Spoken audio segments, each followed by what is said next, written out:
Happy Sunday po sa ating lahat. Magandang umaga po. And as we start our praise and worship, may you join me in a short prayer. Yes, Heavenly Father, Lord, we thank you for this wonderful day, Panginoon. Thank you for giving us a new morning, a new chance, and a new opportunity to praise and glorify your holy name, Panginoon. Lord, maraming salamat po, Panginoon, sa inyong biyaya at sa inyong kabutihan, Lord God, sa buong linggong nagdaan. Lord, as we sing these songs of praises, naway kayo po ang mag-glorified and kayo po nawa ang mag-itaas, Panginoon, sa aming mga kantang kakantayin ngayong mga gabi. In Jesus' name I pray.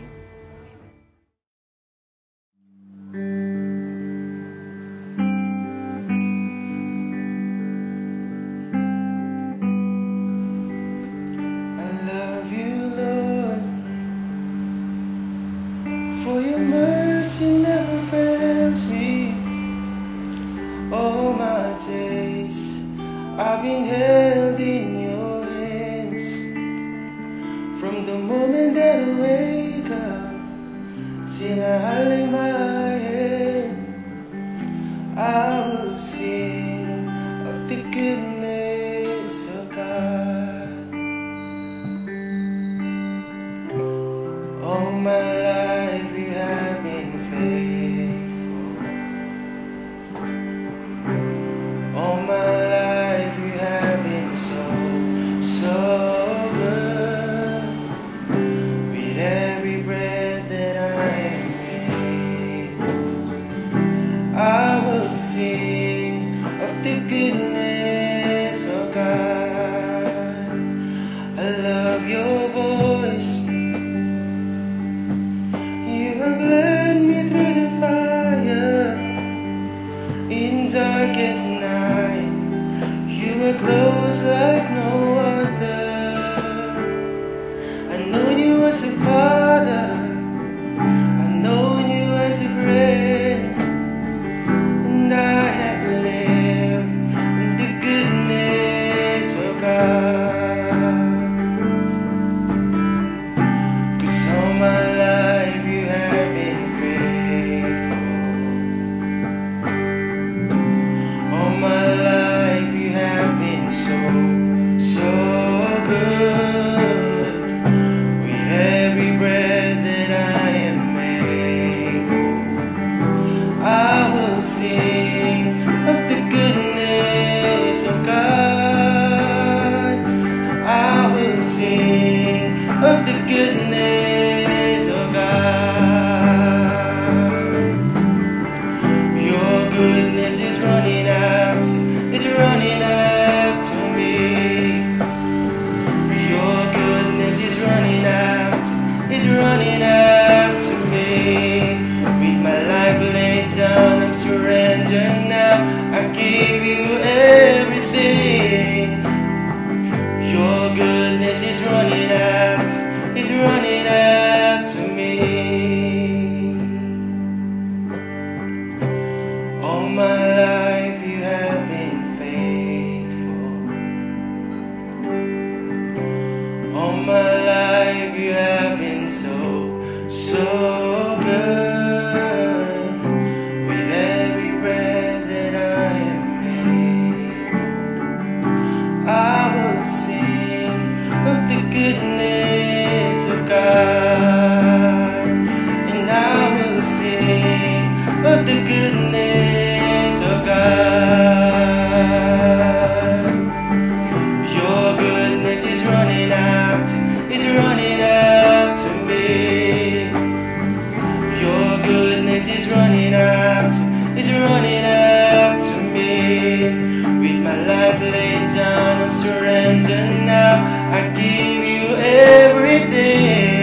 I will sing of the goodness of God.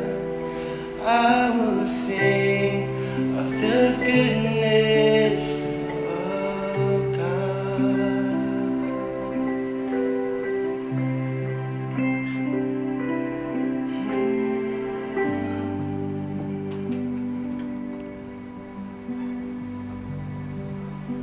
Yes.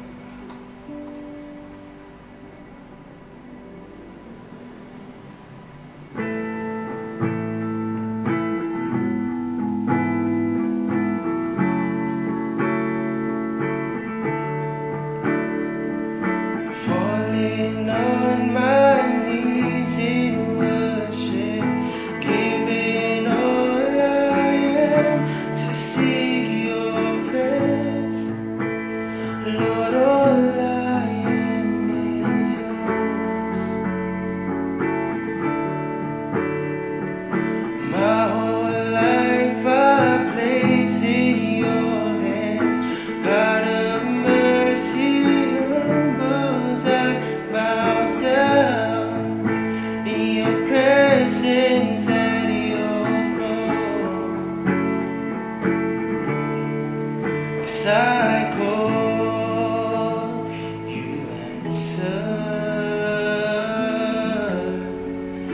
and you came to my rescue, and I wanna be where you are. 'Cause I call, you answer, and you came to my rescue, and I wanna be where you are.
Magandang umaga po mga kapatid. Isang mapagpalang umaga po ang aking pagbati sa inyong lahat. Ang dalangin ko sa Panginoon, patuloy niya tayong pagpalain at samahan, gabayan sa araw na ito. So sa ngalan po ng Church on the Hill Christian Community, patuloy ko po kayong wini-welcome sa ating online Sunday service. At patuloy niyo po kaming suportahan, samahan, at patuloy tayo magpuri sa ating Panginoon sa araw na ito. Manalangin po tayo, dakilang Ama na nasa langit, sa pangalan ng inyong anak na si Jesus, at sa kapangyarihan ng inyong Espiritu Santo, hinihiling ko po, Panginoon, ang iyong patuloy na paggabay, patuloy na kapahayagan mo sa amin sa araw na ito.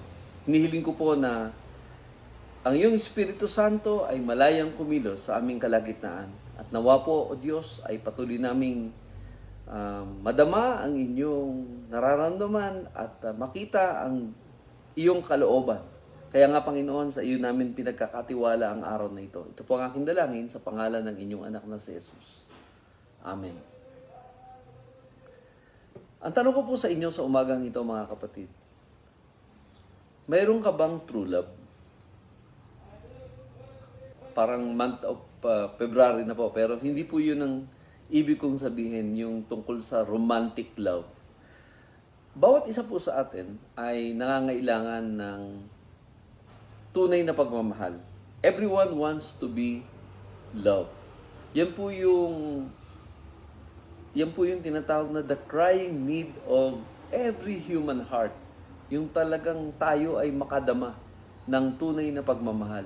Tunay na pagmamahal mula sa ating kapamilya, sa ating kapwa, yung maramdaman talaga natin, yung tunay na pagmamahal ng isang tao. Kaya nga po sa umagang ito, ang aking tanong, how would you express your true love? First and foremost, our true love for God and our true love for others. Ang tunay daw pong pagmamahal ay hindi lang yung sasabihin mo na, I love you. True love must always visibly express.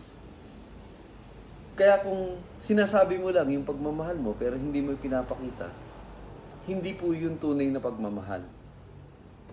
Invisible love is no love at all.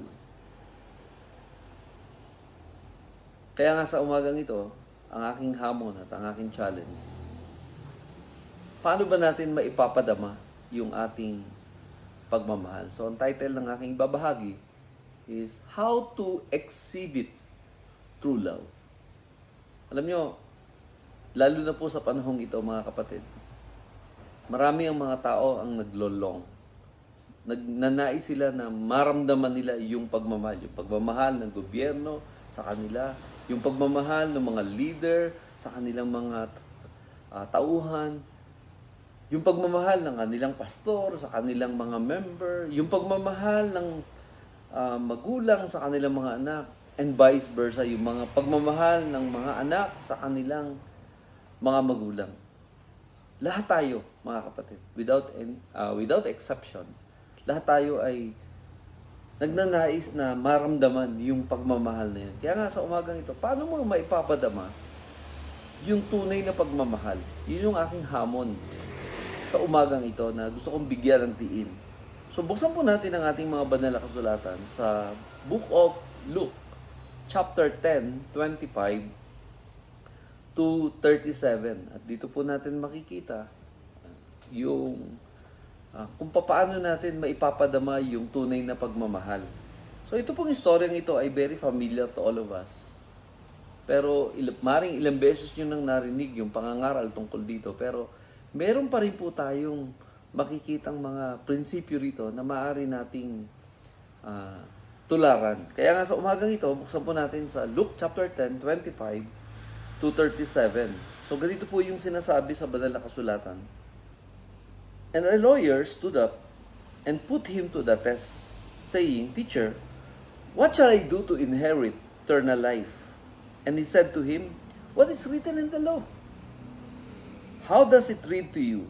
And he answered, You shall love the Lord your God with all your heart, with all your soul, with all your strength, and with all your mind, and your neighbor as yourself. And he said to him, You have answered correctly. Do this, and you will live. But wishing to justify himself, he said to Jesus, And who is my neighbor? Jesus replied and said, A man was going down from Jerusalem to Jericho, and fell among the robbers, and they stripped him, and beat him, and went away, leaving him half dead. And by chance, a priest was going down on that road. When he saw him, he passed by on the other side. Likewise, a Levite also, when he came to the place and saw him, passed by on the other side. But a Samaritan, who was on a journey, came upon him, and when he saw him, he felt compassion, and he came to him and bandaged up his wounds, pouring oil and wine on them, and he put him on his beast and brought him to an inn and took care of him. On the next day, he took out 2 denarii and gave them to the innkeeper and said, Take care of him, and whatever more you spend, when I return, I will repay you. Verse 36. Which of these 3 do you think proved to be a neighbor to the man who fell into the robber's hands? And he said, The one who showed mercy toward him. Then Jesus said to him, Go and do the same. This is a very interesting story. In fact, one of the most familiar story itong the parable of the Good Samaritan. But if you will going to analyze the text, particularly the context, so merong isang lawyer lumapit kay Jesus. By the way, yung pong lawyer dito na tinutukoy, expert of the Old Testament law. Kaya po sila tinawag na lawyer. Dahil expert po sila nung Old Testament law. And he came to Jesus to test him, to challenge him. At pwede natin sabihin na he came to Jesus pretending he is a seeker of truth. At nagtanong po siya, sabi niya, Teacher, what shall I do to inherit eternal life? Nagtanong siya. Pero Jesus is very clever. Na-discern po niya na yung pagtatanong nito ay hindi naman nag-aantay ng sagot, kung hindi chine-challenge lang ng lawyer na ito yung kung ano ang kaalaman o kakayahan ng ating Panginoon. Kaya bilang isang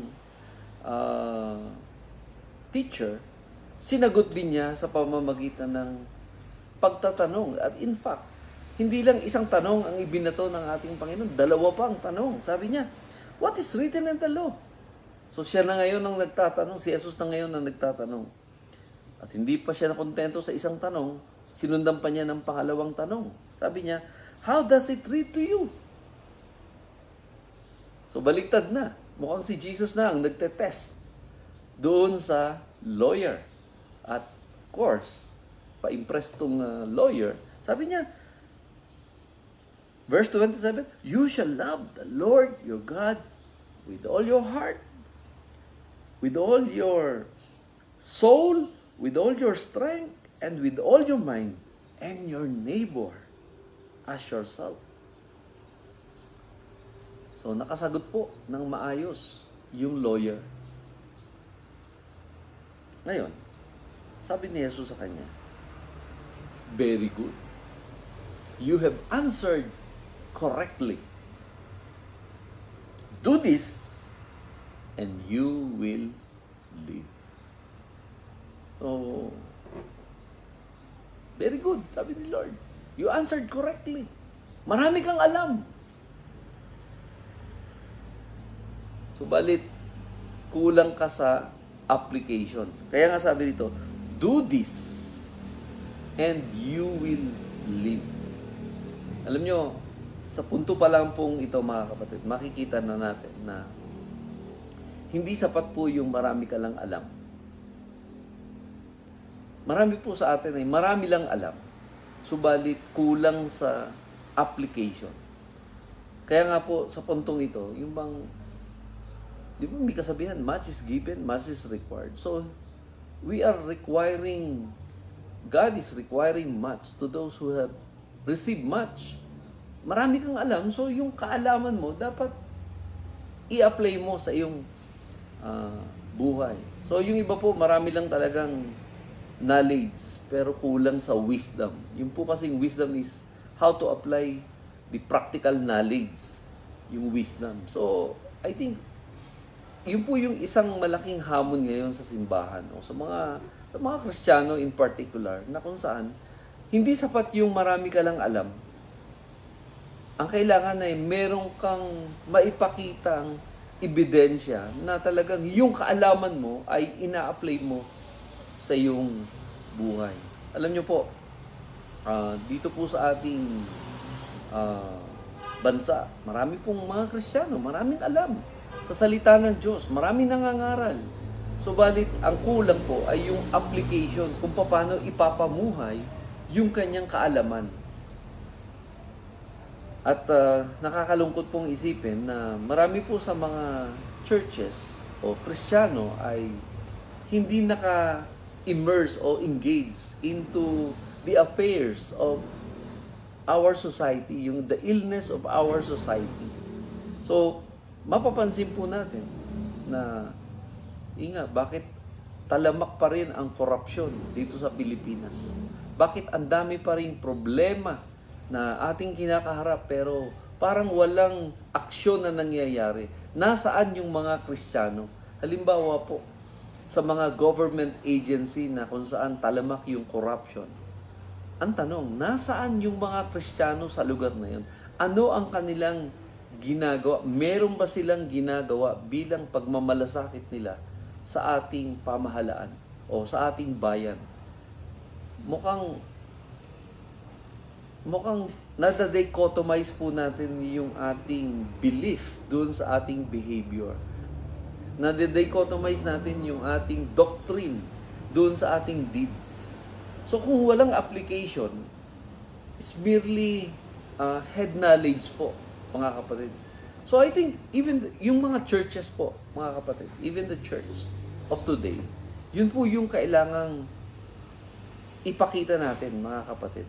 Yung visible manifestation ng mga bagay na alam natin, paano natin i-convert yung ating alam into practical application.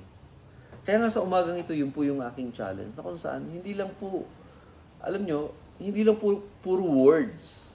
Okay? Sabi nga, yung pagmamahal natin is not in word only, kundi dapat may works din, may gawa rin, may manifestation. At dito makikita natin, nung sinabi ng Panginoon na, do this, and you will live. So, we need to do something doon sa mga bagay na alam na natin. So, balit makikita natin dito sa kwentong ito, sa verse 29, sabi dito, but wishing to justify himself, he said to Jesus, and who is my neighbor? And who is my neighbor?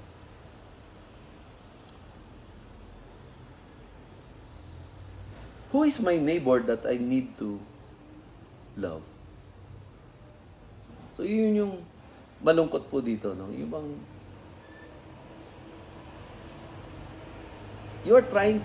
he is trying to justify himself. No? Dahil na parang he was caught unaware na ano siya, na corner siya ni Jesus. Sabi ni Jesus, marami kang alam. Do this and you will live. Pero palusot or humanap siya ng butas at nagbigay pa uli siya ng panibagong tanong. So parang nagbigay siya ng another alam niyo na, ganun ng lawyer, di ba? Ibang hahanap pa rin ng lusot kung paano niya i-justify yung kanyang sariling pagkukulang. Kaya nga siya nagtanong uli ng panibagong tanong. Sabi niya, and who is my neighbor? So, paano sinagot ng Panginoon yung tanong na yun? So, hindi siya sumagot si Jesus ng isang abstract explanation or definition, who is my neighbor? Ang ginawa ng Panginoon, nagkwento po siya. Okay. Nagkwento siya. So, dito natin makikita, yung tanong ng lawyer, sinagot ng Panginoon sa pamamagitan ng isang kwento. A very simple and yet profound story. Okay.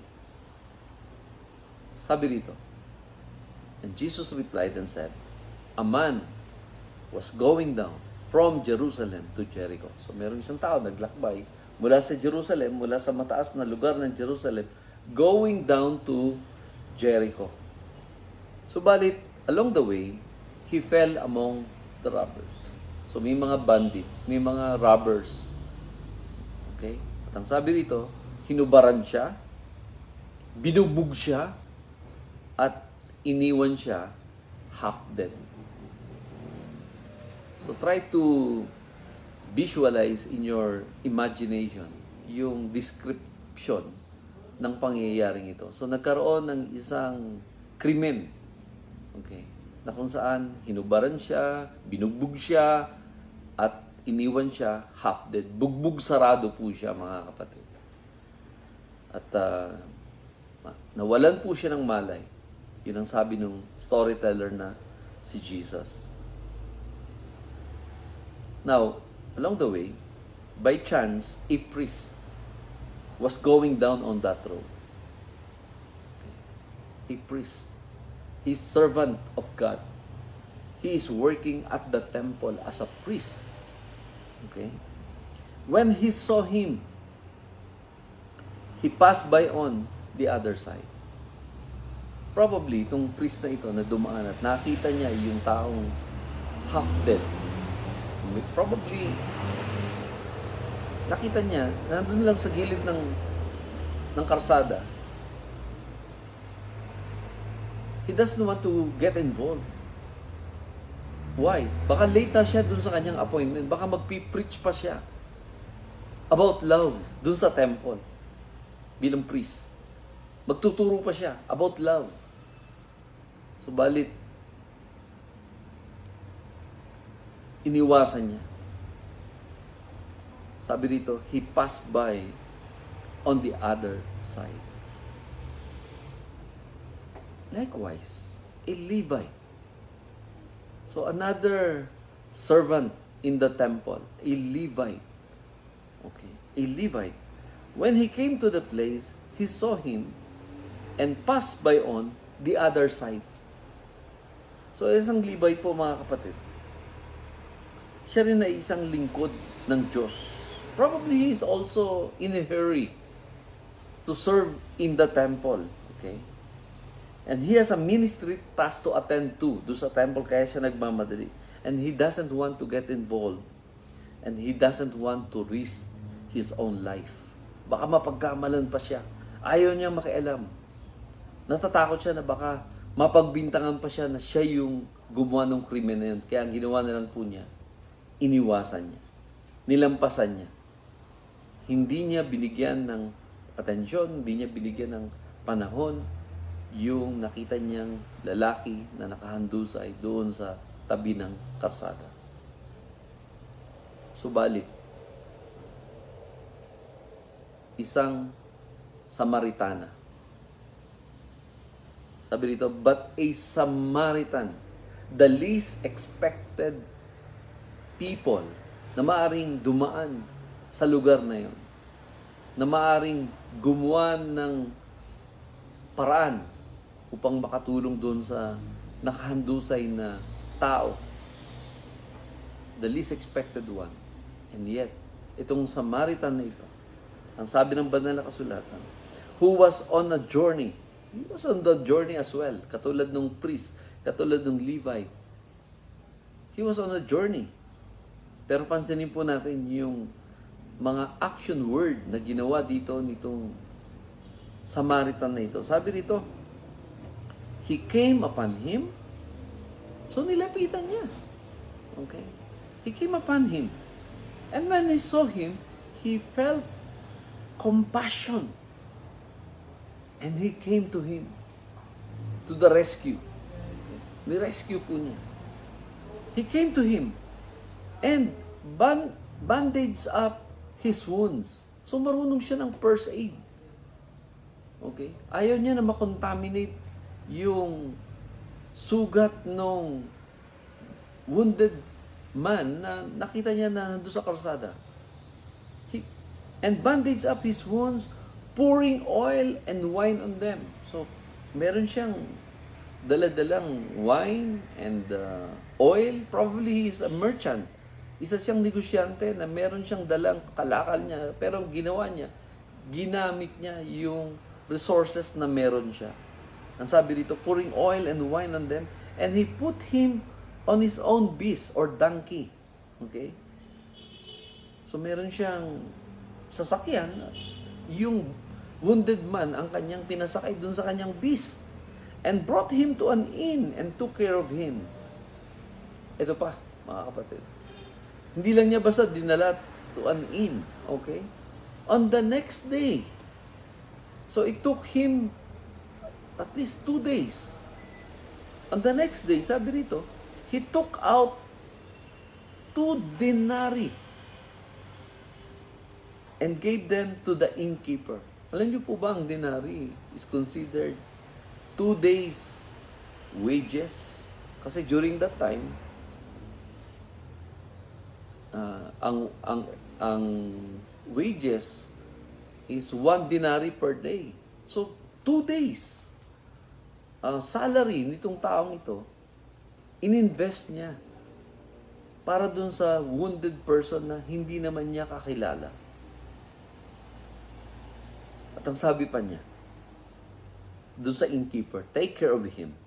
And whatever more you spend, when I return, I will repay you. So, babalik uli. At ang sabi niya, kung meron ka pang ginastos para sa kanya, huwag ka mag-alala, babayaran kita. Wow. Ano po ang napansin niyo sa kwentong ito, mga kapatid? Kung i-contrast natin siya dun sa unang dalawang servant of God. Ito pong Samaritan na ito, mapapansin po ninyo.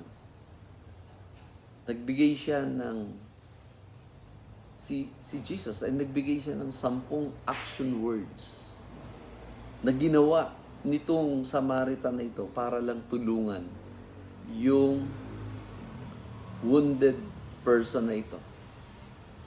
Was living half dead ng mga robbers. Tinulungan niya. He felt compassion for them. Sabi rito, came to him, he bandaged up his wounds, he pouring oil and wine on them. He put him on his beast, and he brought him to the innkeeper and took care of him.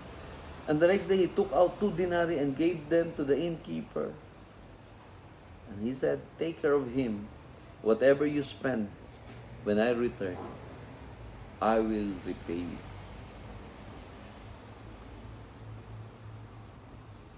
Maaring itong Samaritang ito ay hindi katulad ng priest at ng Levite. Maybe kulang ang kanyang kaalaman tungkol sa law. Subalit, makikita natin yung kung paano niya ipinamuhay yung kanyang alam, yung kanyang pagmamahal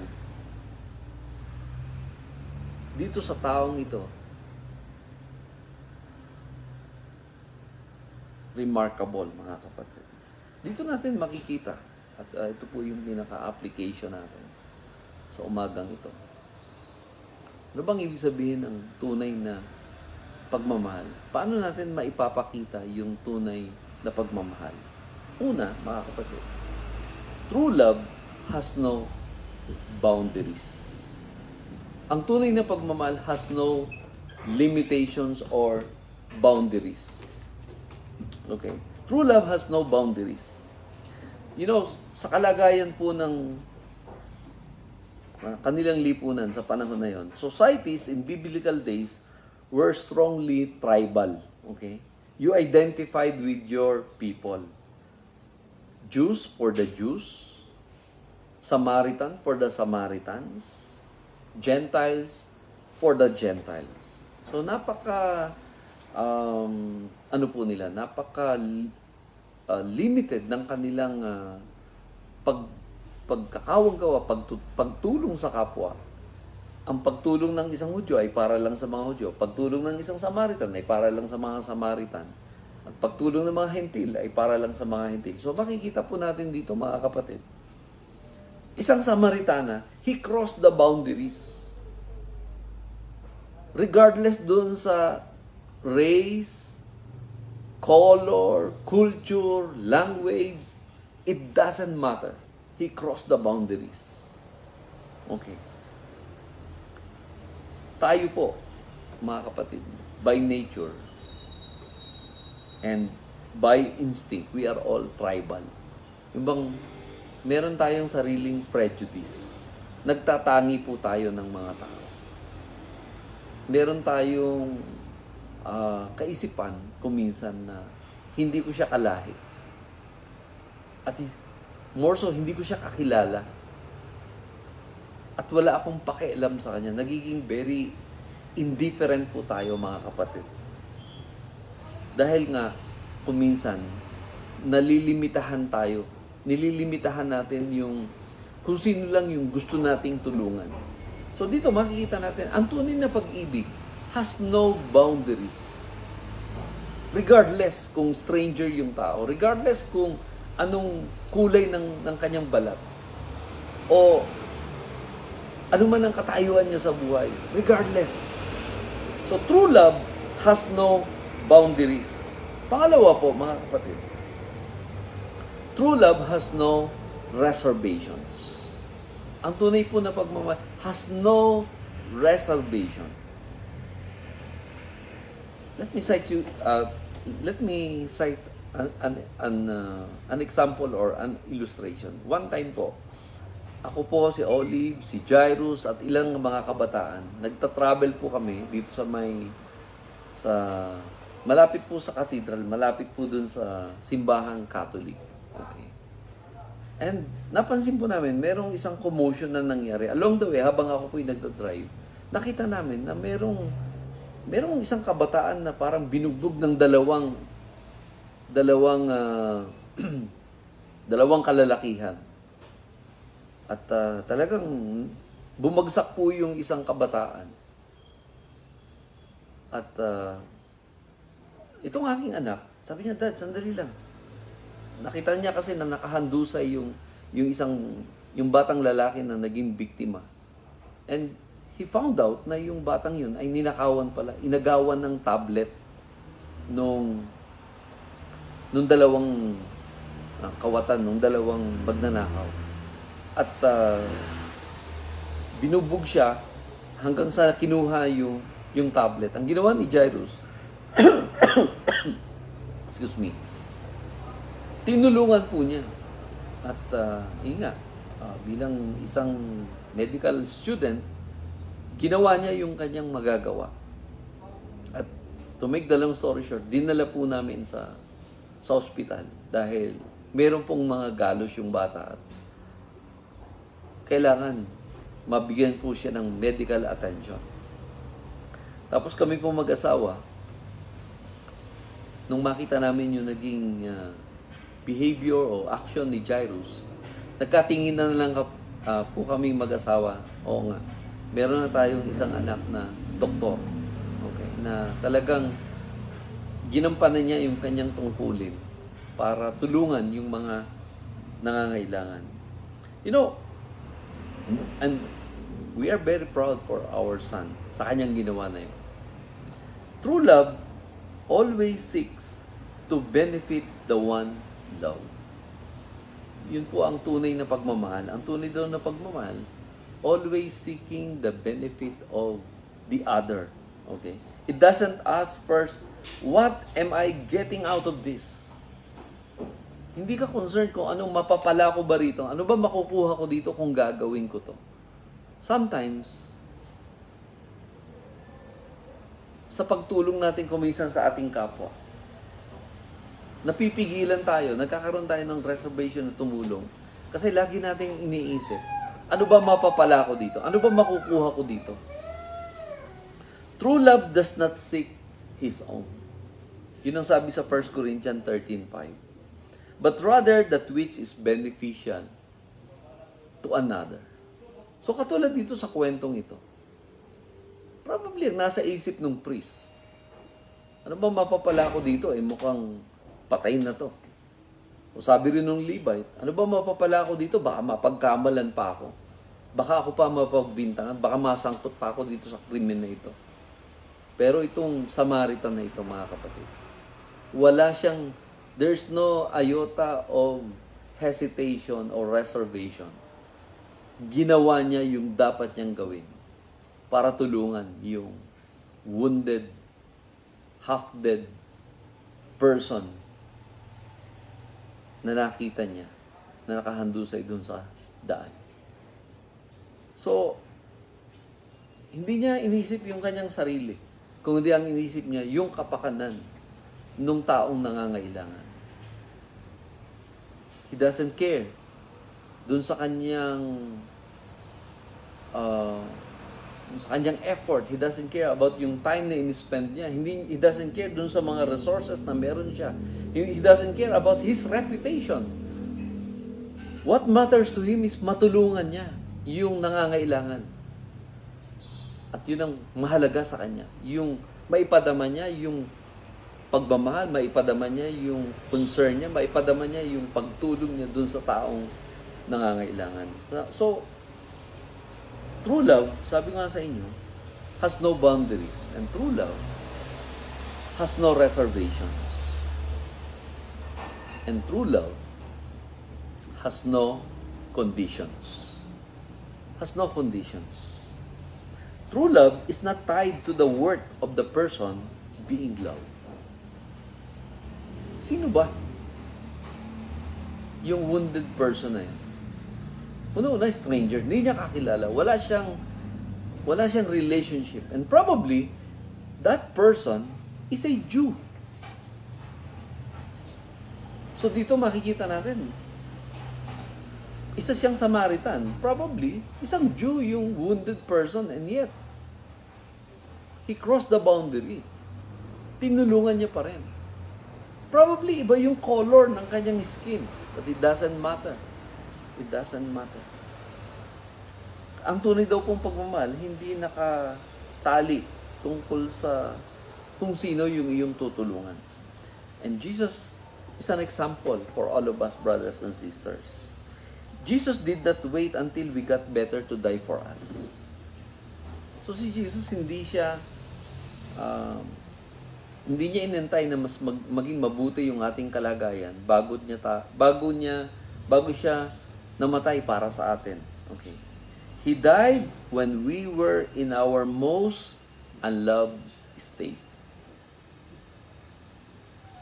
He died when we were in our most unlovely state. We were yet sinners, and He died for us. So dito natin makikita yung ang tunay na pagmamahal has no conditions. Okay? True love is always willing to pay the price for the benefit of another without expecting in return. So dito makikita natin sa kwentong ito, itong Samaritan to, he doesn't expect anything in return. Basta ang ginawa lang niya, tinulungan niya lang yung taong nangangailangan. Pero katulad din po ng ginawa ng ating Panginoong Jesucristo sa ating mga buhay. Minahal niya tayo without any conditions. Okay. If you know someone unworthy of love, that's great. Okay. You now have a chance to emulate Christ because the essence of true love is unconditional. So yun po yung tunay na diwa ng tunay na pagmamahal, unconditional, without expecting in return, seeking for the highest good of another. And makikita po natin dito, yung investment nitong Samaritan na ito, yung kanyang ginawang pagtulong, kung ano yung alam niya, ginawa niya, kung ano meron siya, ibinahagi niya, at kung ano pa yung pwede niyang gawin, itinulong niya. So makikita po natin dito mga kapatid, yung pagmamahal, love in action nitong Samaritan na ito. Ito yung tunay na pagmamahal. No boundaries, no reservation, no conditions. Dito niya ipinadama yung kanyang pagmamahal sa Diyos at pagmamahal sa kanyang kapwa. Kaya nga po yung naging tanong ng ating Panginoon dito sa lawyer na kanyang kausap. Which of these three do you think proved to be a neighbor to the man who fell into the robber's hands? And he said, okay, the one who showed mercy toward him. And Jesus said to him again, go and do the same. Go and do the same. Go and do the same. I think yun din po yung challenge ng Panginoon sa ating lahat, mga kapatid. Go and do the same. Tularan natin yung ginawa nung Samaritan. Go and do the same. Kaya nga sasagutin natin yung tanong na, who is my neighbor? Who is my neighbor? According to Jesus, ayon sa kanyang turo, mga kapatid, anyone, regardless of gender, regardless of race, regardless of color and culture, anyone who is in trouble and in need of help and who come across to us is our neighbor. Sino yung dapat nating tulungan? Ang dapat nating tulungan ay yung mga taong nangangailangan ng tulong. Sila yung ating neighbor na dapat nating tulungan. Yung mga taong dumaan sa buhay natin na nangangailangan ng tulong, sila yung ating neighbor na dapat na tulungan. Kaya nga sa umagang ito, mga kapatid, I think tayo po ay napapaligiran ng maraming neighbor na nangangailangan ng tulong. So, bilang isang religious person, maka-Diyos, mapagmahal sa Diyos at mapagmahal dapat sa kapwa, ipadama natin yung pagmamahal natin sa ating kapwa. Tulungan natin yung mga nangangailangan ayon sa ating kakayahan. Ibigay natin yung tunay na pagmamahal sa kanila. Regardless kung ano man yung relihiyon nila. Regardless kung ano man yung katayuan nila sa buhay. Regardless kung hindi man natin sila kamag-anak, hindi man natin sila kakilala o hindi. Pero dumaan sila sa buhay natin, I think sila yung ating neighbor na dapat nating tutulungan. Ipakita natin yung ating tunay na pagmamahal sa buhay ng bawat isa sa kanila. And I think, mga kapatid, sa panahong ito, ang dami pong mga taong nakapaligid sa atin na kinakailangan nating pagtuunan ng pansin at kinakailangan nating ipadama yung pagmamahal ng Diyos sa kanilang mga buhay. Kaya nga, sabi ng Panginoon, go and do the same. And I think yun din po yung mensahe ng Panginoon sa atin sa umagang ito. We need to exhibit our true love by doing the same kung ano yung ginawa nitong Samaritan na ito. He is our example. At yung pong ginawang example nitong Samaritan na ito, yan din po yung example na ginawa ng Panginoon sa buhay ng bawat isa sa atin. We are unlovable. And yet, He loved us. At hindi lang niya sinabing mahal niya tayo, kundi inialay niya yung kanyang sariling buhay para sa atin. Nagsakripisyo siya para sa atin. Ipinadama niya yung kanyang pagmamahal nang inialay niya yung kanyang sariling buhay para sa atin. Meron po bang hihigit sa pagmamahal ng Diyos sa buhay ng bawat isa sa atin? Kaya sa umagang ito, mga kapatid, isipin po natin yung dakilang pagmamahal ng Diyos na ginawa para sa atin upang ipadama niya yung pagmamahal niya sa buhay ng bawat isa. Magandang umaga po sa inyong lahat. At nawa po ay patuloy tayong maging mabuting kapitbahay. Amen po. Manalangin po tayo, mga kapatid. Aming Ama na nasa langit, sa oras na ito, Diyos, dinadalangin po namin. Nawa, O Diyos, yung pagmamahal namin sa inyo ay maipakita namin at maipadama namin sa pagmamahal namin sa aming kapwa. Kung sino man yung mga taong nakapaligid sa amin na nangangailangan ng tulong, tulungan mo kami, kasangkapanin mo kami upang maging daluyan ng iyong pagpapala sa buhay ng mga taong ito na nangangailangan ng iyong tulong. Panginoon, anuman yung resources na ibinigay mo sa amin, anuman yung kakayahang ibinigay mo sa amin, anuman yung talento na ibinigay mo sa amin, dalangin namin, maggamit namin ito upang maipadama yung pagmamahal mo doon sa mga taong nangangailangan ng iyong tulong. Lord, patuloy kang kumilos, patuloy kang magpala, patuloy kang magbigay sa amin ng kakayahan na ipadama ang aming pagmamahal sa aming kapwa. Ito po aming dalangin sa pangalan ng inyong anak na si Jesus. Amen. Your voice, you have led me through the fire in darkest night. You were close like no other.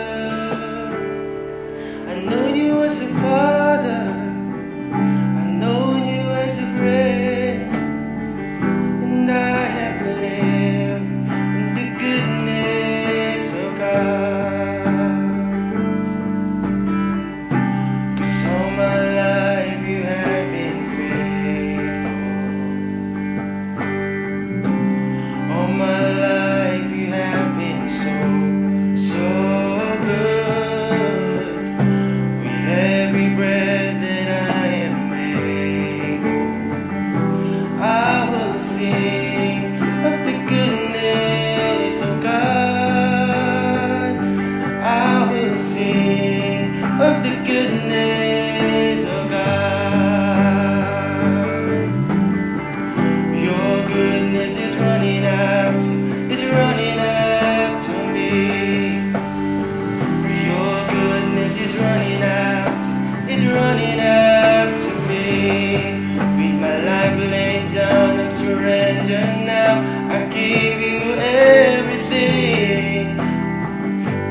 Running